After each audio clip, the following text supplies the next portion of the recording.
What's going on, YouTube family? Welcome to Automotive Life. My name is Lucky, and the used car market has flipped again, and not the way you're expecting. So I'm going to go over all that and a whole lot more. First, I want to thank you guys so much for watching. I truly appreciate it. I've been a little hectic with starting a new rental car company, still filing for the dealership. We have our new projects with our smart car with the turbo. That's going to be pretty hilarious.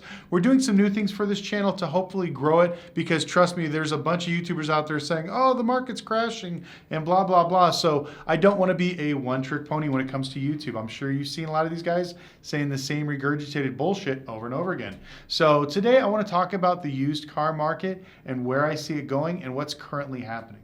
So the best way I can sum up the automotive industry is trends. Now, depending on if, let's say, cars are trending downwards, upwards, it lets us know if demand's going to be slow, if banks are going to be lending, all this other stuff. But today, this market is the craziest and weirdest I've ever seen in my entire history of being in the automotive industry. Nothing absolutely makes sense. So the first thing is, we go to the auction. Cars are not selling. Record numbers of no sales are hitting the auctions. They're just not getting sold. So what happens? Those cars pile up at the auction, along with the new wave of repos that come in every single week, and more cars are being flooded into auctions. Couple that with lowering Kelley Blue Book values. Now the tax season's over, book Kelley Blue Book starting to go down. You're starting to see the trend of people offering less and less at auctions, which is not helping the sales there, so it's bringing the market down. Now let's go ahead and move to the dealership. We see dealers not selling cars, worrying about how they're going to make more money. Their flooring lines putting pressure on them to sell their cars to get them off their lines of credit. Now, we have banks also seeing record amounts of low numbers when it comes to application reports. People are just not applying for new cars or buying them. So hearing all these things, you used to say, okay, well, if the auction's not selling cars because dealers are full, they can't sell cars because they're not doing anything, and the banks are not lending, so that means the market's tightening up. So that means that the prices of used cars should be trending down, correct? Makes sense. 1 and 1 equals 2. But it is the complete opposite right now. Nothing is selling at auction. We have dealers refusing to lower the prices, and in some cases, some dealers are even raising the prices of their cars the longer they sit on their lot because of the monthly occurring costs come with their flooring line, advertising, cleaning it up, and everything else. You can look at Car Gurus, sort by the cars that have been there on longest. You will see all these cars. Some will have price dips, but some will actually have price increases. It absolutely blows my mind. So as I go into the numbers, some of this stuff's not going to make sense, but I'm going to try to do my best to explain why dealers are thinking this way and why car prices are still not trending downwards fast enough, and why some markets in some areas, prices are still going up. So in my last video, we talked about how no sales at auctions are starting to affect the market when it comes to vehicle values. Now, every single week, hundreds, if not thousands of banks take their repos into the auction to get rid of them so they can get that money back and lend it out to a new consumer. So as these cars are coming in, like I said, they're piling up one by one.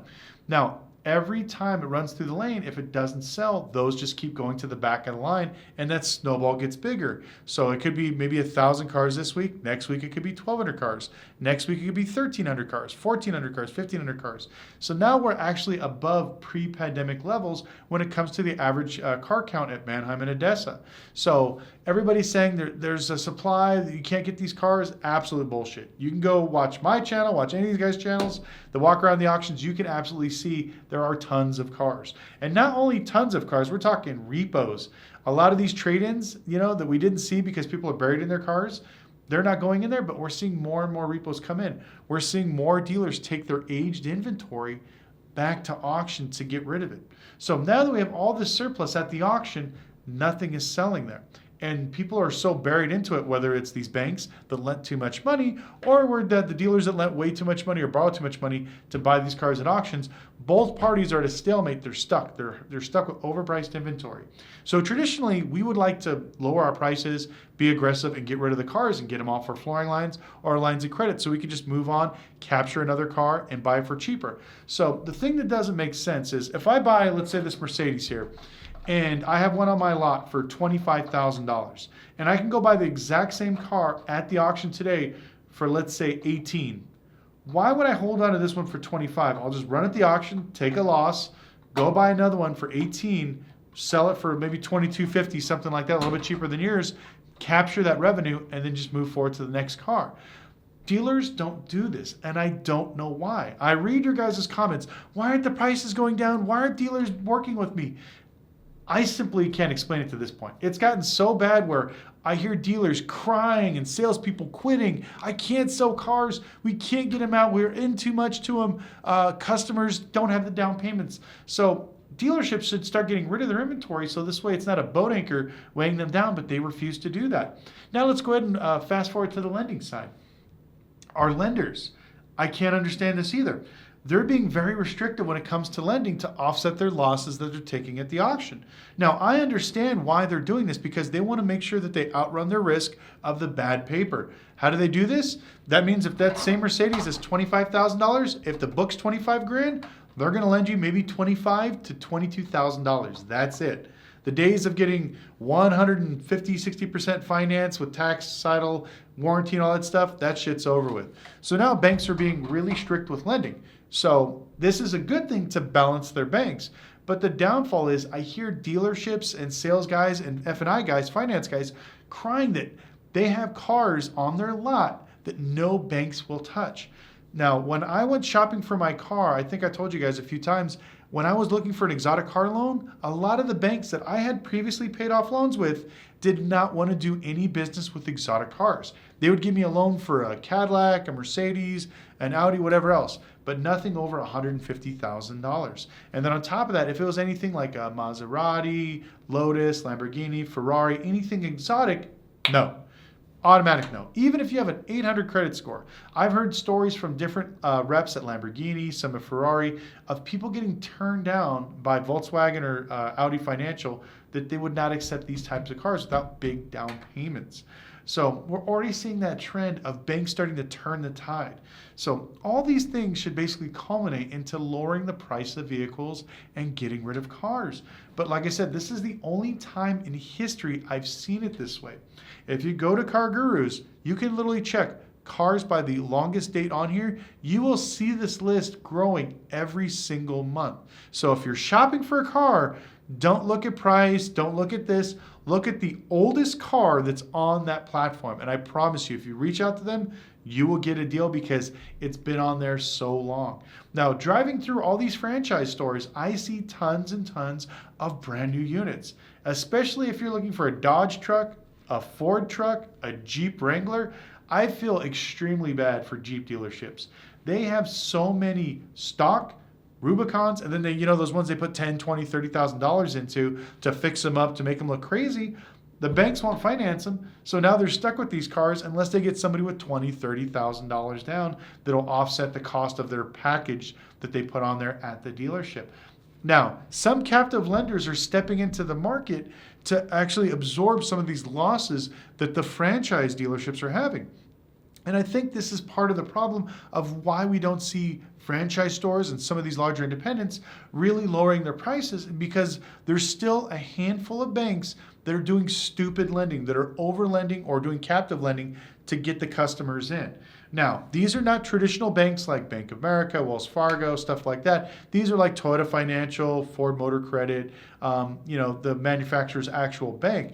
They will go out of their way to finance one of their cars to help their dealers and to get their product out. But the downfall is if you more than likely are getting financed by a captive lender, you're getting screwed because you're paying all the money for it. If you get pre-approved through your credit union and they say, hey, we're going to finance $50,000, no more, because that's what the car's worth, that's what you use to go out shopping. Don't go there and be like, oh, well, we're going to give you, they gave you 7.5%. We're going to give you 6 and 6.5% interest on Toyota Financial, because they're going to make up that other half point screwing you on price. They're probably going to add another $5,000, $6,000 on the back end. But this is what we're seeing. So banks need to stop basically doing all this extra stuff, lend how traditional lenders are doing this. Hopefully this will stimulate the dealers actually lowering their prices. Now we've watched in the economy how multiple companies are laying people off. We've seen record high credit card debt popping up left and right. You can watch any of my finance buddies channels. They talk about it all the time. Record high student loan payments coming back. We have record high credit card debt right on the way, record high car payments, record high interest.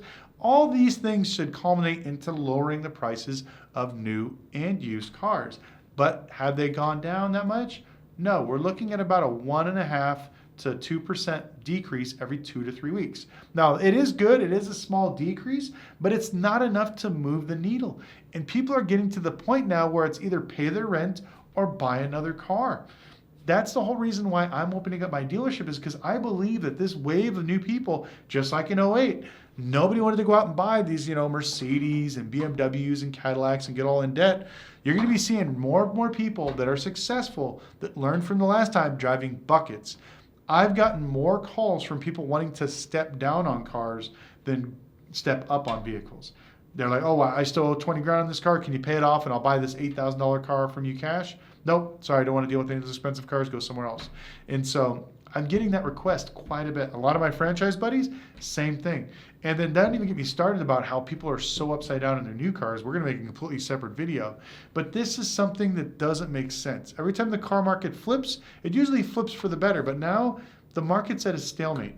Nothing is selling at auction. Nothing is selling at the dealerships.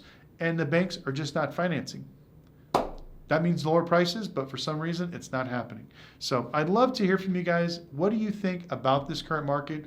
What is showing up in your area? Do you see dealers being aggressive with pricing? Have you seen major price drops? I've only seen a handful of dealers here in Las Vegas do some pretty substantial price drops, but everybody else is keeping the same price for the last 90-something days. So please share in the comment section below.